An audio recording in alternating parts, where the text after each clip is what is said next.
Olá pessoal, meu nome é Concécio e esse é mais um vídeo das histórias da Bíblia. Hoje nós vamos começar o primeiro livro de Samuel. Houve um homem de Ramataim Zofim, na região montanhosa de Efraim, que se chamava Eucana. Ele tinha duas mulheres, uma se chamava Ana e a outra Penina. Penina tinha filhos, mas Ana não tinha. Esse homem subia todo ano para oferecer sacrifícios ao Senhor em Siló. Lá assistiam Ofni e Finéias, filhos do sacerdote Eli. No dia que Eucana sacrificava, ele dava porções à sua mulher Penina e aos seus filhos. A Ana, porém, ele dava porção dobrada, porque ele amava muito Ana, apesar do Senhor não permitir que ela tivesse filhos. Penina provocava Ana e a irritava sempre por causa disso. E todas as vezes que eles subiam à casa do Senhor para oferecer sacrifícios, Penina irritava muito Ana, e ela não comia e chorava muito. Eucana perguntava: por que você não come? Por que você chora? Eu não sou melhor para você do que 10 filhos? Um dia Ana se levantou e foi orar ao Senhor depois de comer e beber. Eli estava sentado perto de um pilar no templo. Ana derramou a sua alma, chorou muito e fez um voto ao Senhor. Ela disse: se o Senhor atentar para mim e me der um filho, eu entregarei ao Senhor para que ele sirva todos os dias da sua vida, e sobre sua cabeça não vai passar navalha. Ou seja, ele ia ser um narizeu, como foi Sansão. Se vocês assistiram o vídeo 23 das histórias da Bíblia, vocês conhecem a história de Sansão e sabem o que é um narizeu. Ana ficou se demorando na sua oração e Eli observou. Ela mexia os lábios, mas não saía som nenhum. Então ele achou que ela estivesse bêbada e repreendeu Ana. Ele disse: afasta do vinho, até quando você vai continuar embriagada? E ela, muito envergonhada, disse: meu senhor, eu não sou uma mulher bêbada. Eu estou muito atribulado de espírito e estou derramando meu coração ao Senhor em oração. Então Eli respondeu: vá em paz e que o Deus de Israel conceda a sua petição. Ana disse: que eu ache graça aos teus olhos. E assim ela foi embora. Depois que eles partiram, Eucana foi com sua mulher para Ramá e, chegando lá, teve relações com ela e ela concebeu. O Senhor se lembrou de Ana e ela deu à luz a um filho, colocou nele o nome de Samuel. No outro ano, quando Eucana foi oferecer sacrifícios ao Senhor, Ana disse: eu não irei e vou esperar até o menino desmamar para então levá-lo e entregar ao Senhor como eu prometi. Eucana disse: faça então conforme você prometeu ao Senhor. Um tempo depois, quando o menino foi desmamado, subiram todos eles para Siló para oferecer sacrifícios ao Senhor. E Ana levou o menino para o sacerdote Eli e disse: meu senhor, eu sou a mulher que esteve aqui orando ao Senhor. Eu orava por esse menino e o Senhor me concedeu a petição que lhe fiz. Então agora eu entrego esse menino ao Senhor para que ele o sirva todos os dias da sua vida. Depois disso, no capítulo 2, Ana ofereceu ao Senhor uma oração de louvor, que eu vou ler agora. Então orou Ana e disse: o meu coração se alegra no Senhor, a minha força está exaltada no Senhor. A minha boca se abre contra os meus inimigos, porque me alegro na tua salvação. Não há santo como é o Senhor, não há outro além de ti, rocha nenhuma há como nosso Deus. Não multipliquem palavras altivas, nem saiam coisas arrogantes da sua boca, pois o Senhor é o Deus da sabedoria, e pesa todas as ações na balança. O arco dos fortes está quebrado, mas os fracos são cobertos de força. Os que eram fartos se alugam por pão, e deixam de ter fome os que eram famintos. Até a estéril tem 7 filhos, e a que tinha muitos filhos enfraquece. O Senhor é o que tira a vida e a dá, faz descer a sepultura e faz subir. O Senhor empobrece e enriquece, abate e também exalta. Levanta o pobre do pó, e do monte de lixo tira o necessitado, para o fazer assentar entre os príncipes, para o fazer herdar um trono de glória. Pois do Senhor são as colunas da terra. Ele assentou sobre elas o mundo. Ele guarda os pés dos seus santos, porém os ímpios emudecem nas trevas.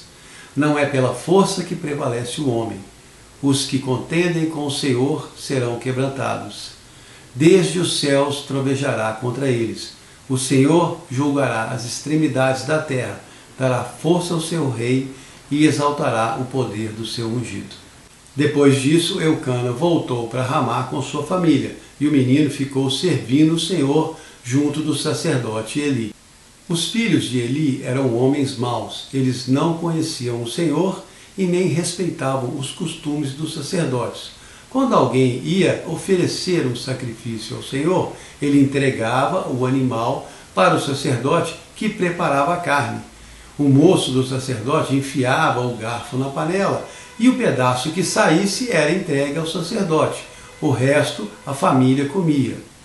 Mas os filhos de Eli queriam escolher a parte da carne antes do sacrifício ser preparado. As pessoas, é claro, sabiam como era o costume e falavam, não, sacrifica primeiro e depois pegue a carne. Mas eles falavam, se você não me entregar esse pedaço, eu tomarei de você.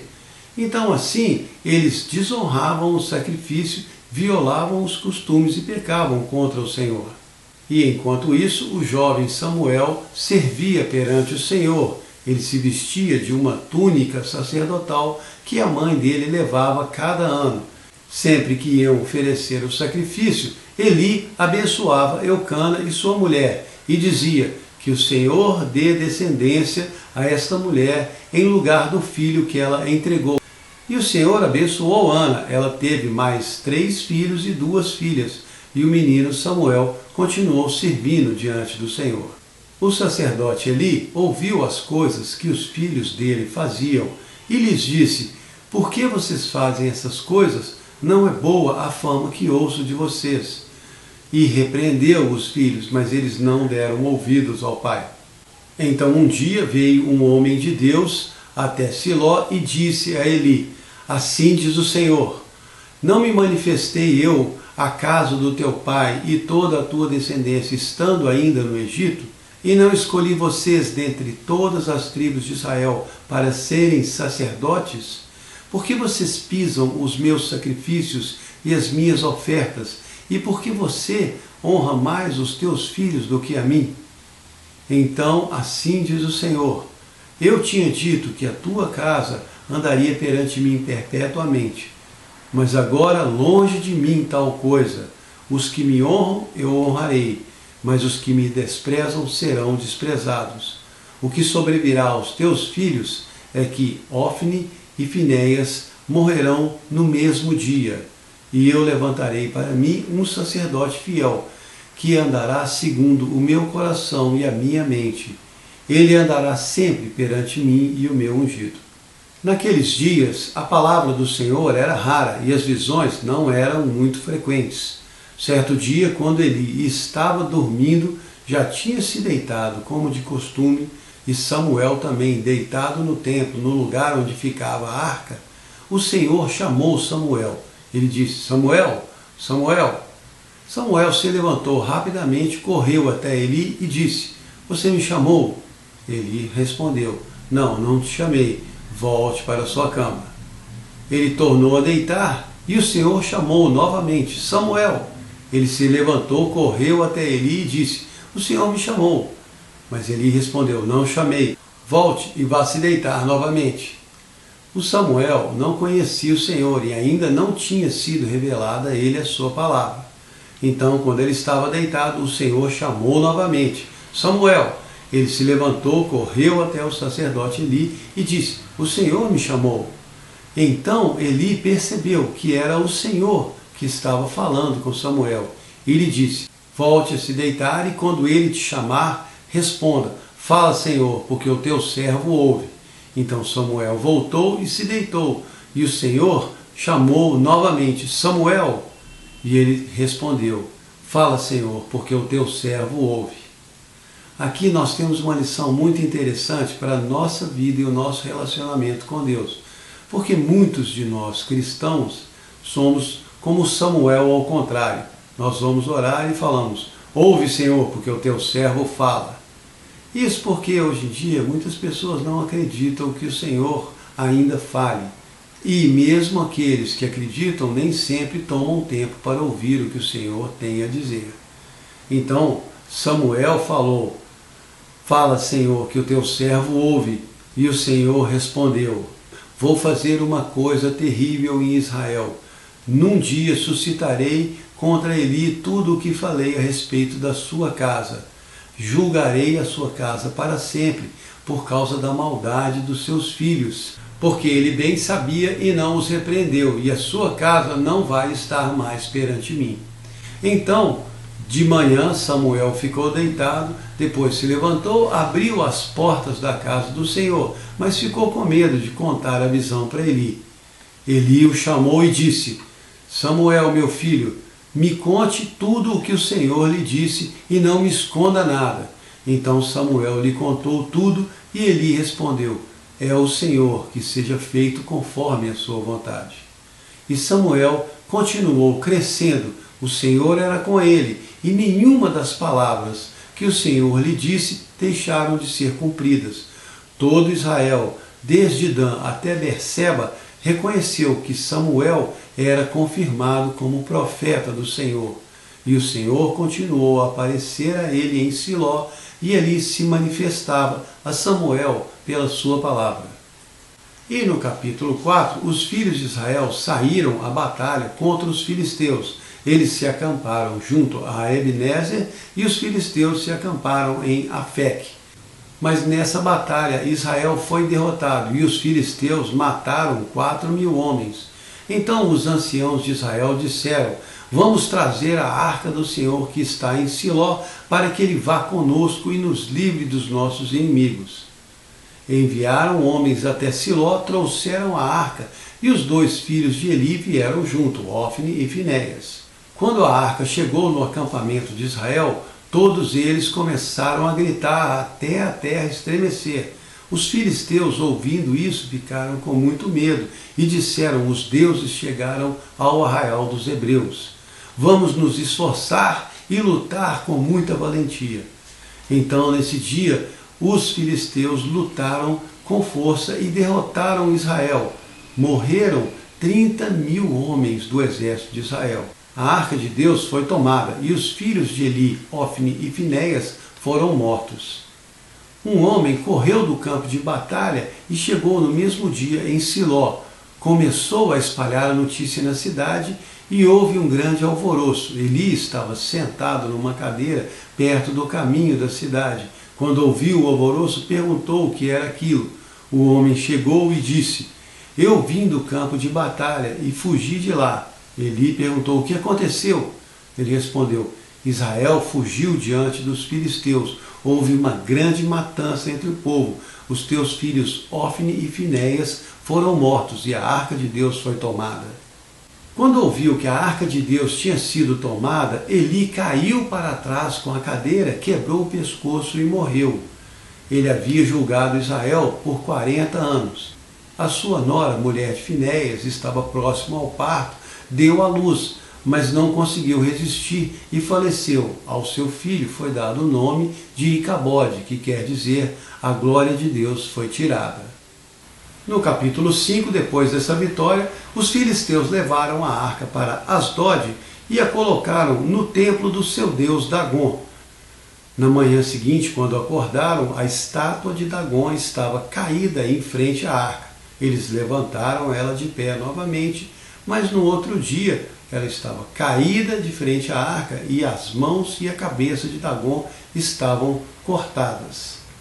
O Senhor então feriu todos os filisteus do território de Asdod com um tumor muito dolorido. Eles disseram: "Não fique a arca do Deus de Israel conosco, levem-na para Gade." Quando a arca chegou em Gade, todos, desde os pequenos até os mais velhos, ficaram com um tumor terrível. E também uma praga de ratos começou a destruir a terra. Eles resolveram enviar a arca para Ecrom. Mas quando chegaram lá, os moradores da cidade se revoltaram e falaram: "Trouxeram a arca do Deus de Israel para nos matar." E havia terror em toda a cidade. Os homens que não morriam eram feridos com tumor. Depois que a arca do Senhor ficou no território filisteu por 7 meses, eles reuniram os sacerdotes e os adivinhos e disseram: vamos devolver a arca, como deveremos fazer? Os sacerdotes responderam: se formos devolver, não podemos enviá-la vazia, mas vamos enviar uma oferta junto. E os filisteus perguntaram: que oferta enviaremos? Os sacerdotes disseram: 5 tumores de ouro e 5 ratos de prata, um para cada príncipe filisteu, porque a praga é uma só. Vamos tomar 2 vacas com crias e um carro novo, colocar a arca sobre ela, separar as crias e tocar as vacas. Se elas entrarem pelo caminho de Bet-Semes, saberemos que o Senhor é que colocou essa praga sobre nós. Se não, então foi tudo por acaso. E assim os filisteus fizeram, tomaram as 2 vacas, colocaram a arca do Senhor e colocaram um cofre com as imagens de ouro, dos ratos e dos tumores, e encaminharam as vacas. Elas foram direto pelo caminho de Bet-Semes. Eles ficaram observando de longe. Quando chegaram perto de Bet-Semes, os moradores que estavam fazendo a colheita do trigo viram as vacas se aproximando com a arca e se alegraram muito. O carro parou perto do campo de Josué, e ali eles quebraram a madeira, ofereceram as vacas em sacrifício, e os levitas desceram a arca do Senhor e o cofre também. Os filisteus, quando viram tudo isso, voltaram para Ecrom. Mas o Senhor feriu os homens de Bet-Semes, porque eles abriram a arca para olhar o que tinha dentro. Então eles enviaram uma mensagem aos habitantes de Quiriat-Jearim e disseram: os filisteus devolveram a arca, desçam até aqui para buscá-lo. Então os homens de Quiriat-Jearim vieram e levaram até Aminadab no outeiro e consagraram a Eleazar, o seu filho, para que fosse sacerdote e guardasse a arca. Ela ficou em Quiriat-Jearim por mais ou menos 20 anos. Então Samuel reuniu toda a casa de Israel e disse: se de todo o coração vocês se converterem ao Senhor, tirem então todos os deuses estranhos e preparem o seu coração para servir somente ao Senhor, e Ele vai livrar vocês dos filisteus. Então todos os filhos de Israel tiraram todos os ídolos que havia no meio deles e serviram só ao Senhor. E Samuel disse mais: se ajuntem todos em Mispá, e eu vou orar ao Senhor por vocês. Então todos os filhos de Israel se reuniram em Mispá, e quando os filisteus ouviram isso, se ajuntaram para lutar contra eles. Os israelitas ficaram com muito medo e disseram a Samuel: não pare de orar ao Senhor por nós, para que nos livre das mãos dos filisteus. Então Samuel orou ao Senhor e ele respondeu. Naquele dia, quando os filisteus chegaram para pelejar contra Israel, o Senhor trovejou sobre eles e eles foram derrotados diante dos filhos de Israel. Os homens de Israel saíram de Mispá, perseguiram os filisteus e os feriram até perto de Bet-Car. Então Samuel pegou uma pedra, colocou entre Mispá e Sem e chamou aquele lugar de Ebenezer, que significa: até aqui o Senhor nos ajudou. E os filisteus foram abatidos e nunca mais vieram ao território de Israel. E todas as cidades que haviam sido tomadas pelos filisteus foram restituídas a Israel. Samuel continuou julgando Israel por todos os dias da sua vida. E de ano em ano ele rodeava por Betel, Gilgal e Mispá, e julgava a Israel em todos esses lugares. Mas voltava sempre para Ramá, porque a sua casa estava ali, e lá ele edificou um altar ao Senhor. No próximo vídeo, nós vamos continuar com a história de Samuel. Espero que vocês tenham gostado. Obrigado.